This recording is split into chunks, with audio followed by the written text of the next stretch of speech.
আজ এই দুঃসাহস কোথা থেকে পেয়েছে যে আজ হিন্দু বৌদ্ধ এরা একত্রিত হয়ে চরমনাইয়ের বিরুদ্ধে আর হেফাজতের নামের বিরুদ্ধে অশালীন কথা যেগুলো মুখে উচ্চারণ করা কোনো মানুষের পক্ষে সম্ভব নয়, এ সমস্ত স্লোগান দিয়ে ময়দানে তারা চিৎকার করে জুতা হাতে নিয়ে স্লোগান দেয়। আমি বলবো এই সচেতন মুসলমানদেরকে, যারা দেশের দায়িত্বে আছেন, আমরা উগ্রবাদী নয়, আমরা জঙ্গিবাদী নয়, আমরা শান্তিপ্রিয় আদর্শ রসুলের উম্মত। কিন্তু আমাদের শরীরের উপরে কেউ যদি আঘাত করে আমরা এটা কখনোই চুপচাপ মেনে নিতে পারবো না। সময় থাকতে তাদেরকে কন্ট্রোল করার চেষ্টা করুন, সময় থাকতে কন্ট্রোল করার চেষ্টা করুন। না হয় জাতি ভালো করে জানে, বাংলাদেশের মাটি পর্যন্ত জানে মুসলমানের পাওয়ার কেমন। আমরা উগ্রতা পছন্দ করি না, রক্তাক্ত পছন্দ করি না, আমরা জুলুম অত্যাচার করাটাকে পছন্দ করি না, কাউকে গালি দেওয়াও পছন্দ করি না।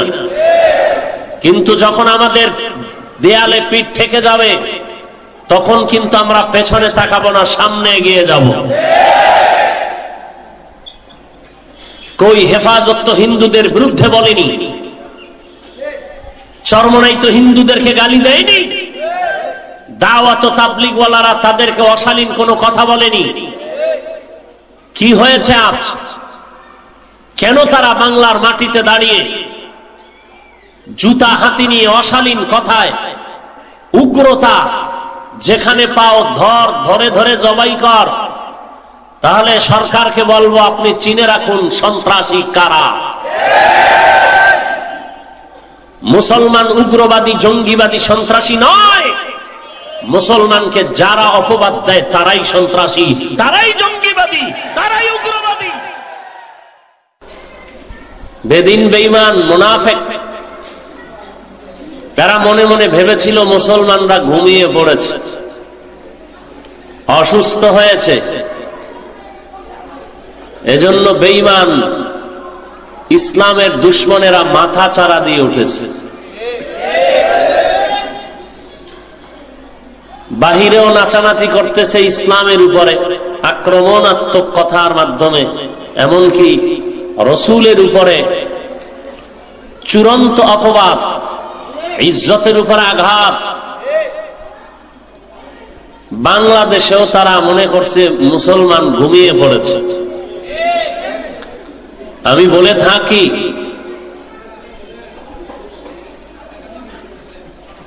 জঙ্গলের মধ্যে মনে করে অনেকে বাঘ নাই, কিন্তু এই সুযোগে যদি কেউ প্রভাব বিস্তার করতে চায় তার মনে রাখা উচিত বাঘের বাচ্চাগুলো জঙ্গলে এখনো ঘুমিয়ে নাই। সাপ ছোট হলেও বিষক্রিয়া কিন্তু কম না। জমিনের জঙ্গলের সোনার বাংলাদেশের স্বর্ণের হুঙ্কার দিতেন। এ জমিনের মধ্যে লক্ষ কোটি মানুষের হৃদয়ের স্পন্দন, উলামায়ে আহলে হকের মুরব্বীরা, শেখুল হাদিস আল্লামা আজিজুল হক রহমতুল্লাহ আলাইহি, মুফতি ফজলুল হক আমিনী রহমতুল্লাহ আলাইহি, বাইতুল মুকাররমের খতিব আল্লামা ওবায়দুল হক রহমতুল্লাহ আলাইহি, চরমনের জমিনে ঘুমান্ত সৈয়দ ফজলুল করিম রহমতুল্লাহ আলাইহি, এক এক করে যখন পৃথিবীর থেকে তারা বিদায় জানালেন, ময়দান ফাঁকা ফাঁকা মনে হচ্ছিল। নাস্তিকরা খোলা ময়দানে গোল দেওয়ার চেষ্টা করতে গিয়ে অপচেষ্টায় যখন লিপ্ত হলো, দেখলো যে না, শেখুল হাদিস নাই, মুফতি আমিনী নাই, বাইতুল মুকাররমের খতিব চরমনের হযরত নাই। কিন্তু এরপরও তারা দেখতেছে দেশের আনাচে কানাচে তাদের রুহানি সন্তানদের অভাব নাই।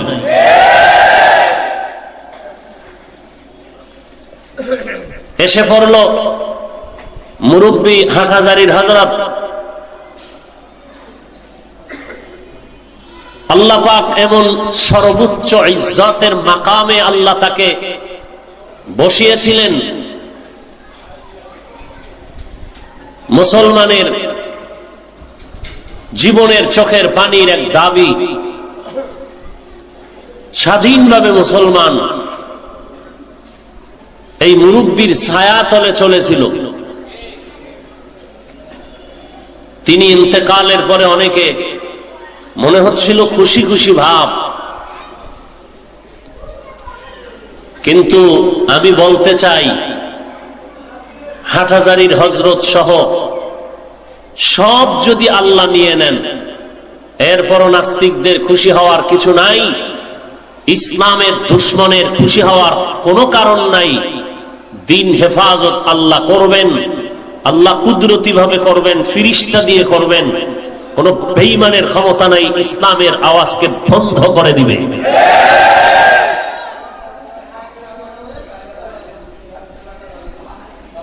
শাইখুল হাদিস রাহমাতুল্লাহ আলাইহি নাই, চরমনার পীর সাহেব মরহুম হযরত নাই,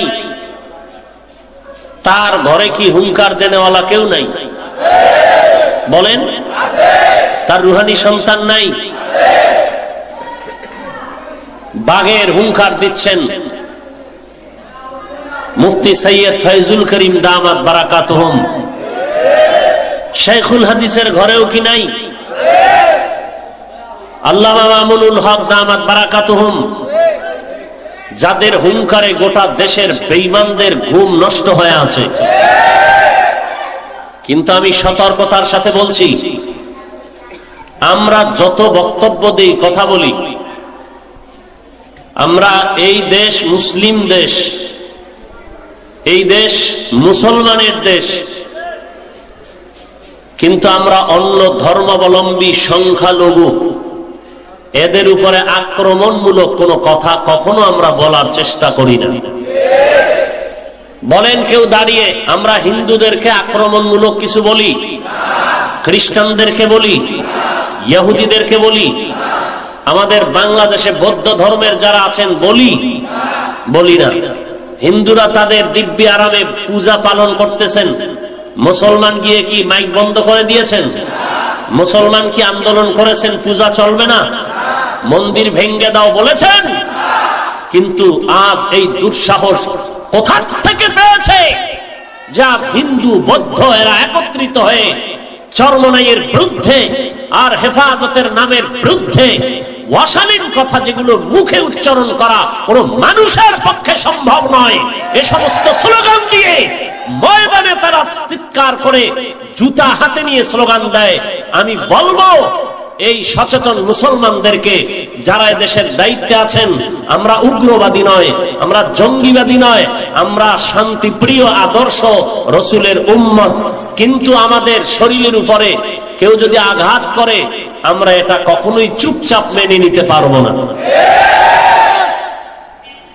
সময় থাকতে তাদেরকে কন্ট্রোল করার চেষ্টা করুন, সময় থাকতে কন্ট্রোল করার চেষ্টা করুন।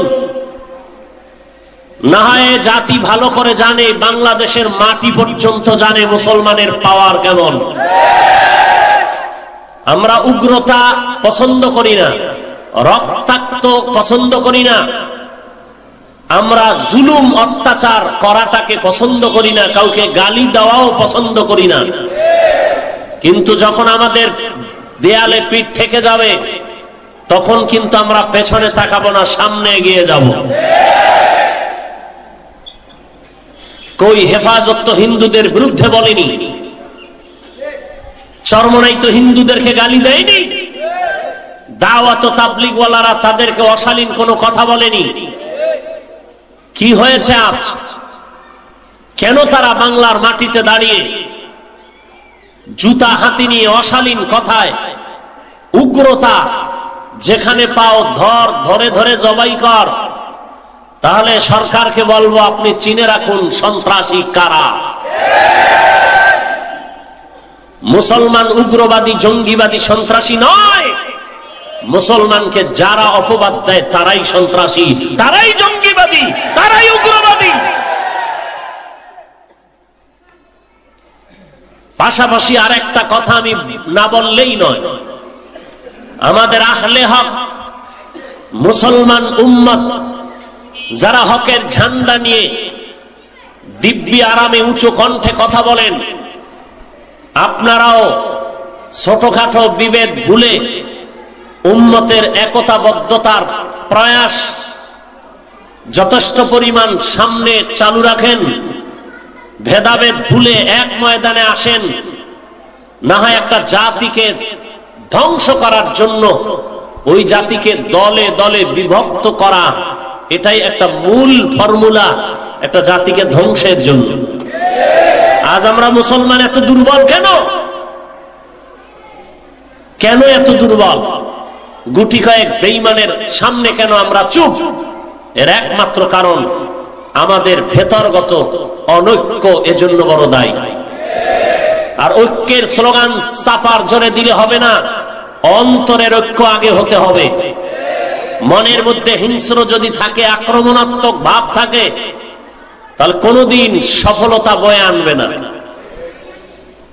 বাংলাদেশের মুসলিম আহলে হক উম্মতদেরকে বলতে চাই, এই ঐক্য ঐক্য স্লোগান দিয়া আজকে ঐক্য হওয়া যেই সময়ের দাবি, এই দাবি পূরণ কেন হয় না? এর মধ্যে যত কারণ আছে, উলামায়ে আহলে হক এক প্ল্যাটফর্মে না আসার জন্য যত কারণ আছে, এর মধ্যে এক নাম্বার কারণ আমি মনে করি গজবের ফেসবুকে উম্মতেরা লেখালেখি করার কারণে আলেমদের মাঝে অনৈক্য বিরাজ করতেছে।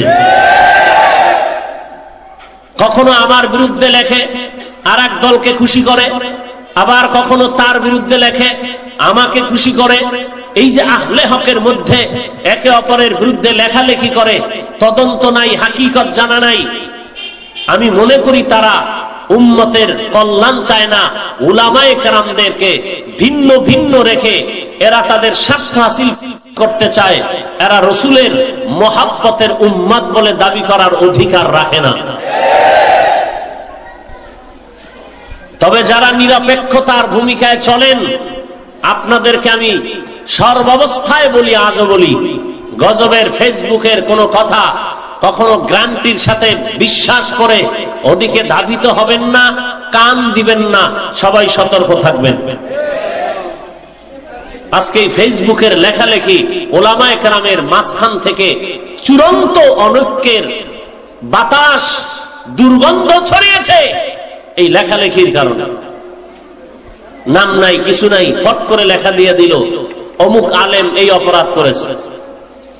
আজকে আমাদের মুরব্বী নিয়া মানুষ, সাধারণ মানুষ আউযুবিল্লাহ পারে না, তারাও হাসাহাসি করে। এই উলামায়ে কেরাম আহলে হকদের পেছনে তাদের ইজ্জতের উপরে আঘাত যারা করার জন্য এই লেখালেখি করতেছে, আল্লাহর রাসূল বলেছেন গীবত করা জিনার থেকেও মারাত্মক। এরা সব এই গীবতের গুনাহের মধ্যে শামিল। আমরা তো ওই আদর্শের উম্মত যে হাজার কষ্ট বুকে জামাইয়া আল্লাহর কাছে দোয়া করার মানুষ, কান্নাকাটি করার মানুষ, কাউকে আক্রমণ করার আদর্শ আমাদের মধ্যে নাই। কিন্তু এই ভুল বুঝাবুঝি যারা চালু করতেছেন, তৃতীয় শক্তি পেছনে যারা কাজ করতেছে, এক আলেমের পেছনে আরেকজনকে লাগিয়ে দেয়। হুজুর শুনছেন আপনার বিরুদ্ধে এই কথা বলছে, আবার চেষ্টা করে এটা রেকর্ড নিয়ে বের করা যায়। রেকর্ডটা বের করে কি হবে, লাভ কি? আজ আমার বিরুদ্ধে আপনি বললেন, আবার আমার আরেকজনের বিরুদ্ধে ময়দানে কথা বললেন, চরমনের বিরুদ্ধে, তাবলীগের বিরুদ্ধে। এগুলো করে করে বলেন তো ইসলামের কি লাভ হচ্ছে? বলেন, বলেন কোনো লাভ হচ্ছে? বরং ওলামাদের মাঝখানে দ্বন্দ্ব, দূরত্ব, মনে কষ্ট, ইসলামের চরম ক্ষতি। সাধারণ মানুষ আজ ওলামায়ে কেরামদের দিকে তাকিয়ে হাসি ঠাট্টা করে। আল্লাহ এ সমস্ত ষড়যন্ত্রকারী মুনাফিক যারা আলেমদের বিপরীত লাইনে লেখালেখি করে, আলেমদের মাঝে অনৈক্য সৃষ্টি করে, গীবত শেখায়েত করে, ষড়যন্ত্রমূলক কথাবার্তা লিখে আলেমের ইজ্জত নষ্ট করতে চায়, আমি মনে করি এরা চূড়ান্ত মুনাফিকের রাস্তায় চলতেছে। আল্লাহ এই নেফাকিত থেকে গোটা জাতিকে হেফাজত করুন।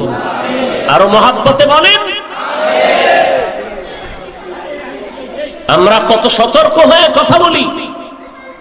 1 ঘন্টা, আধা ঘন্টা, 1.5 ঘন্টা বয়ানের ফাঁকে ফাঁকে বলতেই থাকি, ভাই কোনো কথা যদি ভুল হয়ে থাকে মাফ করে দিবেন, আল্লাহ আমাদের মাফ করে দেন। এইভাবে বারবার বলার মানেটা কি? যে না, আমরা মানুষকে আক্রমণ করতে চাই না। 2-1টা কথা যদি বের হয়ে যায়, আমরা ক্ষমা চাওয়ার মানে কি? আমরা সব মুসলমান এক ময়দানে থাকতে চাই। যদি এক ময়দানে থাকি, কোনো বাতিলের ক্ষমতা নাই, চোখ তুলে কথা বলবে।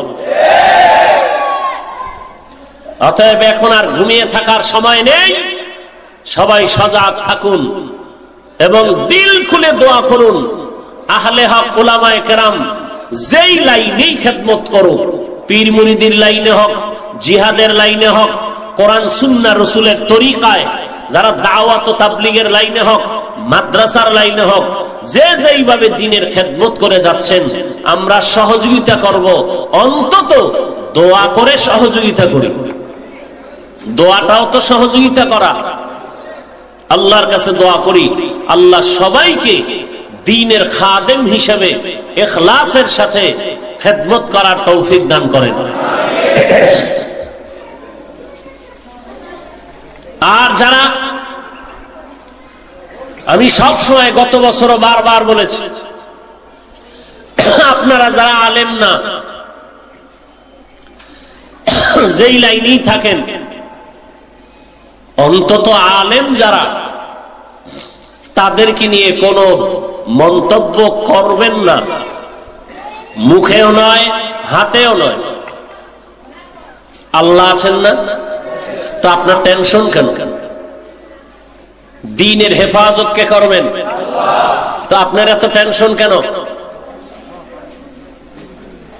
অন্তত যারা আলেম না, আপনারা কখনো উলামায়ে কেরাম যে লাইনের হোক,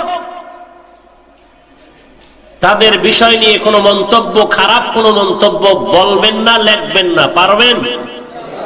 ইনশাআল্লাহ পারবেন। আল্লাহ আপনাদের আমাদের কবুল করেন। আচ্ছা বলেন তো, আপনি বিরোধিতা করলে তাবলীগের ক্ষতি হবে? আপনি বিরুদ্ধে ফেসবুকে লেখলে চরমনের কি ক্ষতি হবে আপনার লেখায়? বলেন। কওমি মাদ্রাসার ক্ষতি হবে? তো আপনি লেখে কবিরা গুনাহ করে আপনার লাভ কি? কি লাভ আপনার? কোন আলেম যদি কিছু করেন, আল্লাহ না করুন, আহলে হক উলামায়ে কেরামের দায়িত্ব তাদেরকে কিছু বলার, তাদের ওয়েতে তারা বলবেন। কিন্তু সাধারণ মুসলমানকে বলবো, উলামায়ে কেরামদের থেকে খুব সতর্কতার সাথে কথা বলবেন। কারণ এরা ওয়ারাসাতুল, নবীর ওয়ারিস। এদের অনুসরণ রাসূলের অনুসরণ। রাসূলের অনুসরণই আল্লাহর মুহাব্বতের কারণ, আল্লাহর মুহাব্বত জান্নাতে যাওয়ার কারণ। বুঝাইতে পারলাম? নবী আসবেন, তাহলে আমরা ইসলাম শিখবো কাদের থেকে? আহলে হক উলামায়ে কেরাম থেকে। কিন্তু কোন মুনাফিক যদি সেই আহলে হক উলামাদের বিষয় নিয়ে লেখালেখি করে উম্মতের মাঝে আলেমের ইজ্জতকে ছোট করতে চায়, সে আলেমের দুশমন। আলেমের দুশমন মানে রাসূলের দুশমন, ইসলামের দুশমন। এ সমস্ত নেফাকওয়ালা, নাপাক অন্তরওয়ালা উলামায়ে আহলে হকের দুশমন থেকে সকলেই সতর্ক থাকার চেষ্টা করবেন। পারবেন তো ইনশাআল্লাহ? আল্লাহ সবাইকে তৌফিক দান করেন। আরো মহব্বতে বলেন। মানে এমন একটা দিন নাই উলামায়ে কেরামকে নিয়ে এক শ্রেণীর মানুষ তামাশা করে না, ঠাট্টা করে না, খেলা করে না। আজকে অমুক আলেমকে নিয়ে ট্রল করতেছে, ফেসবুক গরম বানাচ্ছে, কালকে আরেকজন আলেমকে নিয়ে। এটা উম্মতের কাজ, এটা আহলে বাতিলের কাজ, আহলে হকের কাজ নয়। আল্লাহ সবাইকে হেদায়েত দান করুন। আমি যে আয়াত পড়েছি, আল্লাহ পাক দুটো আদেশ দিয়েছেন গোটা দুনিয়ার মুমিনকে, কোনো বেঈমানকে নয়। কয়টা আদেশ? 1 নাম্বার, ইয়া আইয়ুহাল্লাযীনা আমানুত্তাকুল্লাহ, তোমরা আল্লাহকে ভয় করো। 2 নাম্বার, আকুলু কওলান সাদীদা, জবান দিয়ে যা বলো সত্য বলো, সঠিক বলো, শালীন বলো। তার মানে কি? আব্বা অন্যায় করছে, জাগাত খাড়ায় প্রতিবাদ, মাইক লইয়া বাবায় অন্যায় করলো কেন? আল্লাহ কইছে সত্য কথা বলতে। এই জন্য বাবার বিরুদ্ধে, বাবা একটা অন্যায় করছে, আপনি মাইক লইয়া বাবার বিরুদ্ধে প্রতিবাদ করবেন, সত্যবাদী সন্তান আপনি। এই অর্থ কথা বলেন না কেন? এখন তো কি করবেন? যারা বলেন কোন আলেমের কাছে যাব না, কোরআন হাদিসে যা আছে তাই, তো কোরআন বলছে সত্য কথা বলো, জবান দিয়ে যা বলো সত্য। তাহলে বাবায় আল্লাহ না করুন কিছু অপরাধ যদি চোখে ধরা পড়ে, আপনি মাইক লিয়ে প্রতিবাদ করবেন, আমি তো সত্যই বলতেছি, বাবার বিরুদ্ধে বললে অসুবিধে। এখন এই সত্যটা কেমনে বলবেন, কোন সিস্টেমে বলবেন, এটা বুঝার জন্য উলামায়ে আহলে হকের কাছে যেতে হবে। উলামায়ে আহলে হকের কাছে যেতে হবে। এই দুটো আদেশ, এক নম্বরে আল্লাহকে ভয় করো, দুই নম্বরে জবানকে কন্ট্রোল করো। এই দুই আদেশ মানলে লাভ কি? দুইটা পুরস্কার আমি আল্লাহ তোমাদের দিব। এক নাম্বার, জীবনের সব গুনাহগুলো মাফ করে দিব, আর তোমাদের আমলকে পরিশুদ্ধ করে দিব। টুকটাক যা করেছো ভুল আর ভুল, নামাজ পড়েছো কেরাত ঠিক নাই, কেরাত ঠিক আছে, রুকু ঠিক নাই, রুকু ঠিক আছে, সিজদা ঠিক নাই, সেজদা ঠিক আছে, তাসবিহ ঠিক নাই, ভিতরে খুশু নাই, খুজু নাই, আল্লাহর ভয় নাই। আল্লাহ বলেন ত্রুটি যুক্ত আমল আমি আল্লাহ তোমার ত্রুটি মুক্ত করে দেব।